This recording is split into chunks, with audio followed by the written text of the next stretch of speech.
네네, 반갑습니다. 1월 3일 화요일 마감 라이브 방송 한번 시작해 보도록 하겠습니다. 네, 금일 국내 증시 움직임부터 한번 오늘도 살펴보도록 할게요.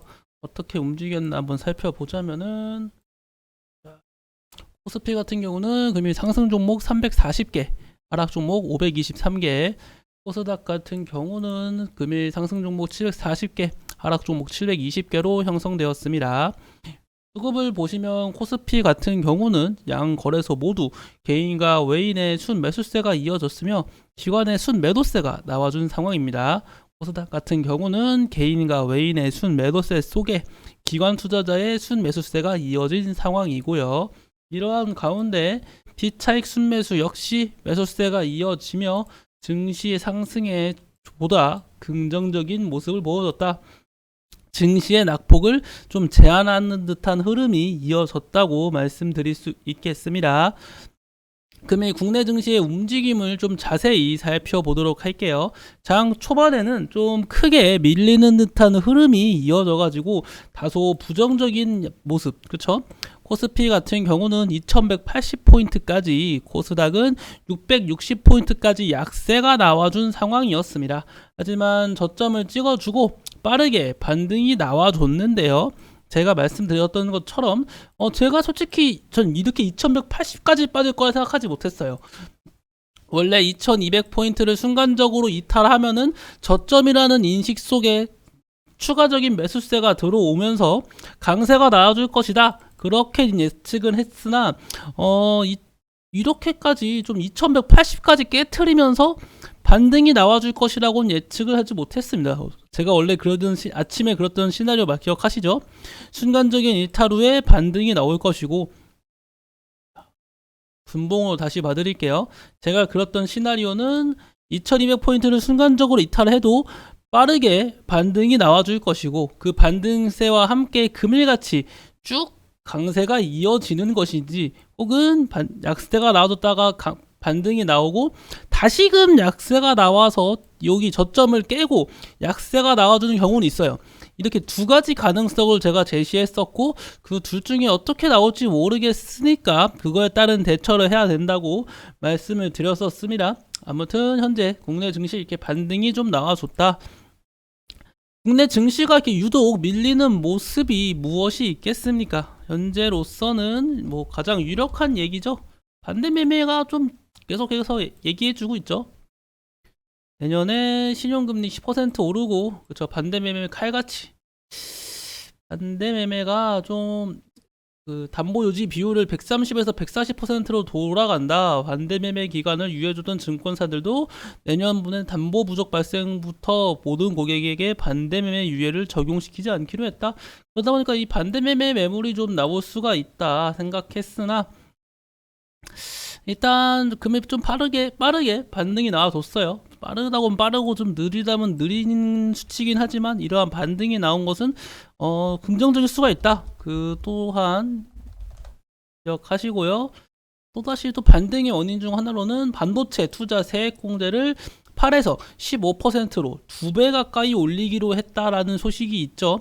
이러한 점 역시 긍정적인 이슈가 아닐 수가 없어요. 반도체 관련주, 제가 말씀드렸죠. 반도체와 바이오 관련주의 강세가 나와주는 것은 국내 증시에 충분히 긍정적인 이슈로 다가올 수 있다는 점 기억하시길 바라겠고, 이러한 세액 공제로 인한 반도체 관련주의 반등이 나온다면은 충분히 증시가 저점이 잡히고 상승 랠리, 적어도 보합권에서는 움직일 수가 있다. 지금 같은 하락세가 계속해서 나와줄 거라는 보장은 없고, 이 약세를 멈추면서 차트의 추세를 돌려줄 수는 있다라는 말씀을 한번 전달해 드리도록 하겠습니다. 자, 그러한 가운데 제가 오늘 방송 제목이 뭐라 했는지 혹시 기억하시나요? 방송 제목은 보면은 불확실성 요소가 있다고 말씀을 드렸습니다. 불확실성 요소, 물론 불확실성 요소가 있죠. 일단 하나씩 말씀드리겠습니다. 또 하나 깜빡할 뻔했네요. 이것 한번 봐야 되죠. 아시아 증시의 움직임뿐만 아니라 제가 말씀드렸던 이 나스닥 선물, 뉴욕 증시의 선물도 주목을 해봐야 된다고 말씀을 드렸습니다. 왜 선물 지수에 주목을 하라고 했죠? 국내 증시가 지속적으로 약세가 이어지고 있고 이 약세를 돌릴 만한 모멘텀이 없는 가운데 뉴욕 증시가 휴장으로 이어지고 있으면은 뉴욕 증시의 선물인 나스닥 선물 같은 이 선물 지수를 한번 체크해봐라. 나스닥 선물이 좀 좋게 나와주면은 국내 증시 역시도 또 상승세가 나와주고 돌려주는 모습이 나와줄 가능성이 크다고 말씀을 드렸었습니다. 그 점도 기억하고 계시고요. 자, 일단은 제가 어떠한 이유 때문에 아직 불확실성 요소가 있냐고 이렇게 말씀을 드리면은 금일 시가총액 상위 종목들을 보겠습니다.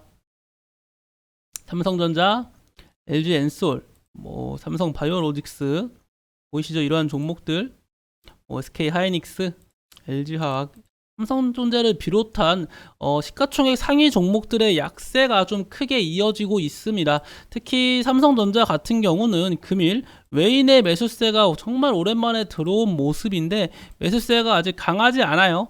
그리고 그동안의 외인 매도세가 꾸준하게 이어지고 있었다는 걸 감안한다면은 이 외인의 매수세는 단발성의 가능성도 존재하고 추가적으로 당장 내일부터 다시금 매도세가 나와줄 수 있는 거예요. 왜냐면은 수급 자체가 강하지 않기 때문에 삼성전자의 수급이 약하다. 그렇다는 것은 삼성전자가 추가적인 약세가 나와줄 수 있고 삼성전자의 추가적인 약세는 국내 증시의 반등이 아니라 국내 증시의 약세, 하락세를 의미하는 만큼 아직까지 불확실성 요소가 있다라고 말씀을 드린 거고요. 두 번째로는 LG에너지솔루션, 그쵸? LG엔솔도 최근 주가가 꾸준하게 상승하다가 지금 지속적인 약세가 나와주고 있습니다. 121선 하방으로 이미 이탈을 하였고 주가는 5일 평균선 위로 안착 시도가 지속적으로 나와주고 있으나 안착을 못 시켜주고 깨지는 모습이 나와주고 있죠. LG엔솔은 현재 41만 5천원 부근, 제가 선 그어놨죠. 이 41만 5천원 부근에서 한번 기술적 반등을 노려볼 수 있을 것 같아요. 저였으면은 만약에 LG엔솔 같은 거 좋아하신다, 나는 대형주 좋아해 이러신 분들은 이 41만 5천원 부근에서 좀 분할 매수 관점으로 조금씩 주가를 한번 종목을 좀 늘려가시길 권유드리도록 하겠습니다. 자, 이런 삼성바이오로직스 이러한 종목들도 확실히 지금 상승 추세, 이동평균선 이탈했죠. 상승 추세를 이탈했고 그뿐만 아니라 수급 역시 긍정적이지 않아요. 하이닉스 역시 아직까지 5일 평균선 위로 안착 못 시켜줬고 수급도 뭐 기관의 매수세가 이어지고 있긴 하지만 외인 매도세가 좀 이어지고 있다. 이런 것처럼 제가 말씀드리는 이 시가총액 상위 종목들의 주가 움직임이 현재로서는 좀 부진해요. 주가 움직임이 부진하다. 시가총액 상위 종목의 상승세가 제한적이라고 하면은 당연히 좀 국내 증시에는 안 좋을 수밖에 없다고 저는 생각하기 때문에 아직까지 불확실성 요소가 남아 있다고 생각합니다. 너무 뭐 오늘 상승 랠리로 인해서 와 저점이 완벽하게 잡혔고 앞으로 쭉 상승세만 나와줄 것이고 뭐 이렇게 생각할 수는 있어도 다소 위험한 생각이다라는 것을 한 번 더 말씀드리겠습니다. 자, 그리고 금일 어떠한 이슈가 있었는지 하나하나씩 살펴보도록 하겠습니다.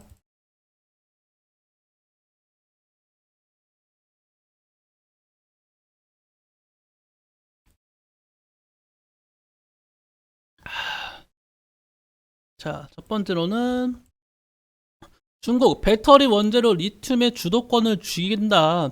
코어 리튬, 중국항 리튬 선적, 피니스 광산소 생산, 강펀 리튬 야후야 공급 전망.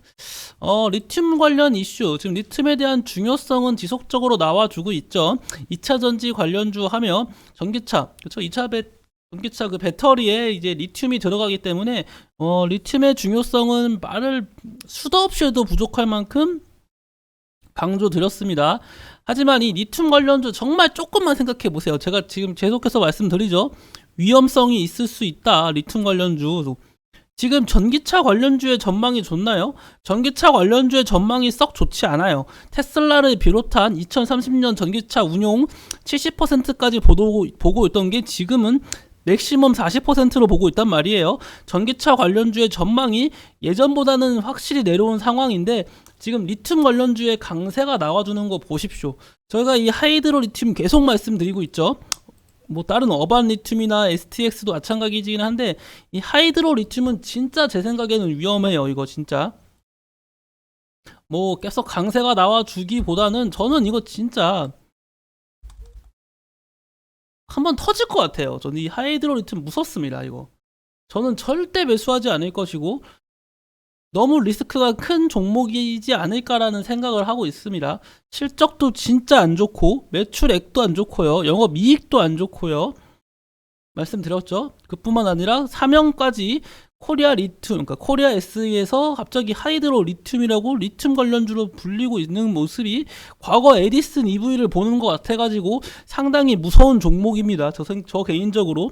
그래서 지금 상패 시즌이잖아요. 제가 계속 강조드리죠. 올해 뭐 어떤 섹터가 강세가 나와줄 것이고 어떤 종목이 유망하고 이런 고민을 할 시간에 일단 첫 번째로 상패 종목을 피해야 돼요. 상패 종목. 영업이익 안 좋고 이러한 종목들을 우선적으로 피해야 합니다. 우리가 지금 주목해야 될 것은 상패 종목 피하기예요. 괜히 상패 종목 한번 잘못 매수했다가 진짜 후회합니다. 그러한 점 기억하고 계시고요. 자, 빗썸 이정훈 1100억대 사기 혐의 1심에서 무죄가 나왔다 이런 얘기가 나와주고 있어요. 1심에서 무죄. 충분히 비트코인 관련주가 반응을 할 수 있는 얘기죠. 그 결과 비덴트가 상한가에 도달하였고 위지트가 10%가 넘는 강세, 장중에는 23%가 넘는 강세가 나와줬는데요. 보통 비트코인 관련주라고 하면은 비덴트, 위지트, 뭐 우리기술 투자 정도까지 바라보고 있습니다. 다른 종목보다는 이 세 개의 종목이 가장 대표적이고 사실상 비덴트랑 위지트가 제일 대표적이긴 해요. 이 두 개의 종목이 비덴트도 진짜 많이 떨어졌네요. 지금 3,900원 고점 보이시죠? 37,000원이던 거. 비덴트도 진짜 많이 약세가 나와준다는 것을 한번 느끼게 됩니다. 하지만 이러한 1100억대 사기 혐의 무죄, 단발성 이슈로 끝날 가능성이 크다. 이런 이슈를 보시다시피 개인 투자자의 강한 매수세가 들어왔죠. 이러한 흐름이 나왔다는 것은 다음날 도지 캔들을 그리면서 주가를 조정시켜주지 못한다면은 추가적인 약세가 나와주지 않을까 그렇게 생각을 합니다. 아무튼 이러한 이슈는 단발성 이슈로 끝날 가능성이 크다라는 거 반드시 기억하시길 바라겠습니다.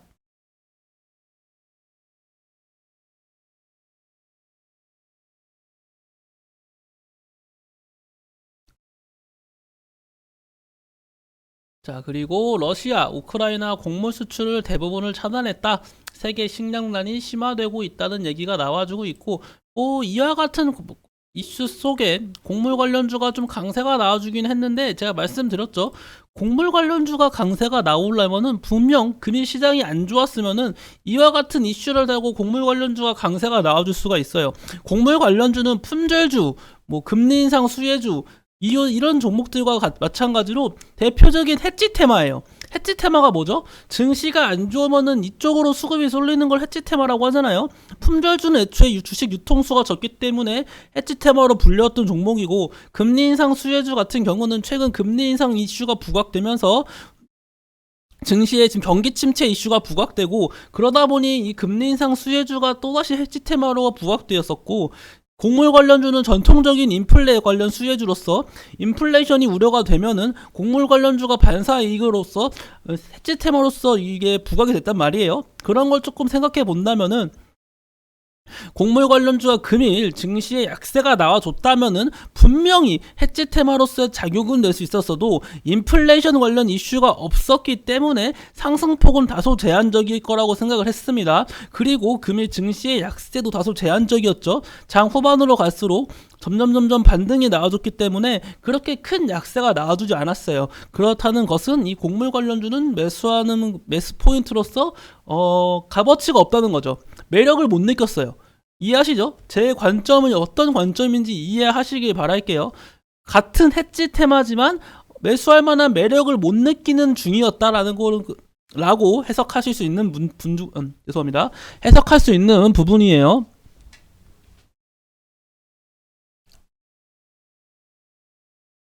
자, 그리고 자, 이거는 제가 아까 또 말씀드렸죠. 달러가 왕이 아니다. 세계 각 중앙은행 금사재기가 무섭다 이런 얘기가 나와주고 있는데 저는 이 이슈를 보고 이 기사를 보고 전 반대되는 의견을 냈습니다.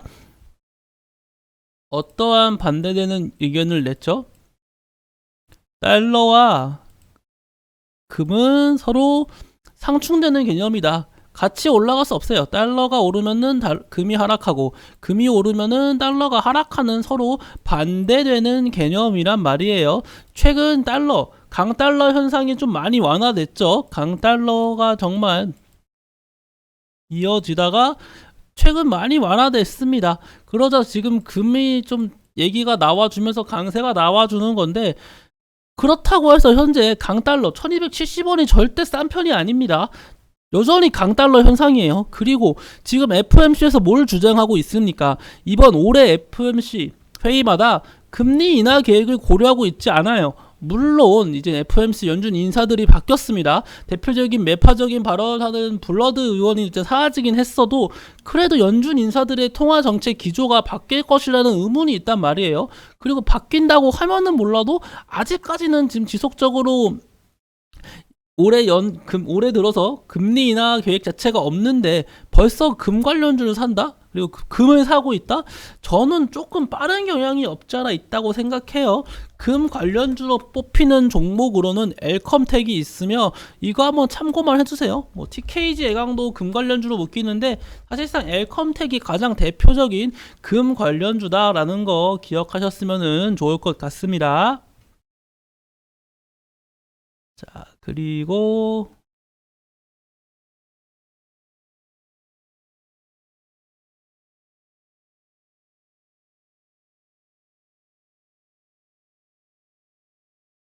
뭐 YG 관련주 뭐 강세가 나와주는 이유겠죠. 뭐 블랙핑크 셧다운 머니 뭐 이런 얘기 나와주고 있고 YG 관련주 나쁘지 않아요. 지금 엔터 관련주가 그 YG 관련 긍정적인 이슈 속에서 반등이 좀 나와주고 있거든요. 그쵸? 뭐 하이브를 비롯한 SM, SM, CNC, YG 엔터, RBW 등 엔터 관련주가 생각보다 긍정적인 흐름이 이어지고 있다. 이렇게 말씀드릴 수 있겠습니다. 어...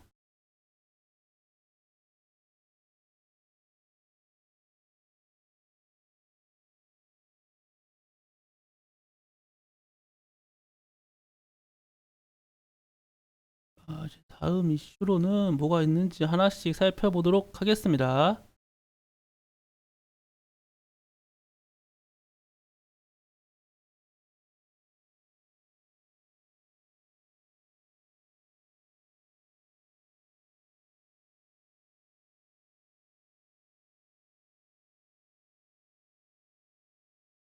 어, 딱히 오늘 하루 종일 있었던 이슈 중에 어떠한 이슈가 있는지 한 번 더 놓친 게 있나 한 번 더 살펴보도록 할게요. 놓친 게 있나?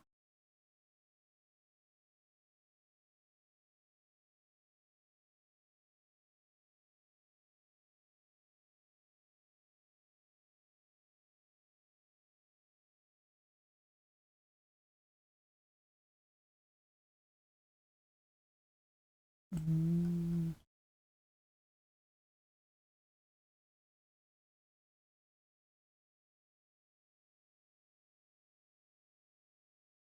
이거는 한번 볼만한데요. 대성홀딩스 401억 규모의 서울도시가스 주식 처분. 이 천연가스 관련주로 묶이는 종목이거든요. 이 대성홀딩스도 그러고 서울도시가스도 그러고 지금 생각보다 꽤 많은 규모라서 이게 시간의 거래에서 어떻게 움직일지 한번 체크해 봐야겠습니다. 에너지 가스.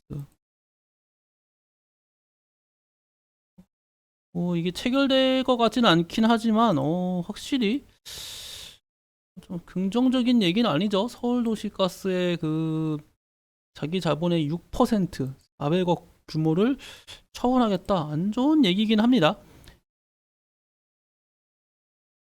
일단은 천연가스 관련주 같은 경우는 이거 어쩔 수 없죠. 겨울이다 보니까 겨울 수혜주로 부각되어 가지고 좀 증시의 강세가 나와줘야 되는데, 주가의 강세가 나와줘야 되는데, 생각보다 천연가스 관련주 강세 나와주지 못하고 있어요. 일단은 지금 러시아와의 전쟁으로서 비축해 놓은 물량이 유럽에선 있잖아요. 중요한 건 올해가 아니라 또 내년이긴 해요. 내년에는 과연 러시아 천연가스 없이 겨울을 나야 됩니다. 이제는 러시아가 지금 같은 우크라이나와 러시아 간의 냉전 분위기가 내년까지 이어진다는 보장이 없긴 하지만, 만약에 정말 이어진다고 하면은 이 천연가스 관련 리스크는 더욱 크게 상승할 거예요. 그러한 점을 고려한다면은 이 천연가스 관련주는 올해가 아니라 내년이, 그리고 전쟁이 안 끝난다면은 내년이 아니라 내후년이 점점 더 그 부각될 종목이다, 그리고 이슈다, 이렇게 말씀드릴 수 있겠습니다. 자, 일단 오늘 제가 준비한 내용은 이것으로 마치겠고, 저는 오늘 여러분들께 말씀드리고 싶은 거는, 너무 지금 금일 장 후반에 막 반등이 나왔다고 해서 이제 저점 잡혔다고 너무 좋아하지 않았으면 좋겠습니다. 저점이 확실하게 잡히겠다는 보장도 없고 정말 약 반등이 나왔을 뿐이에요. 저가라는 메리트스 쪽에서 약 반등이 나오다가 다시금 다음날 다다음날 무너뜨리는 경우를 한두 번 본 게 아니잖아요. 그렇기 때문에 오늘 그 반등이 확실히 증시의 저점이다, 그렇게 판단하지 마시고 최대한 안정적으로 매매하시길 바라겠습니다. 네, 제가 오늘 준비한 내용은 여기서 마치도록 하겠고, 저는 내일 아침에 다시 한번 인사드리도록 하겠습니다. 감사합니다.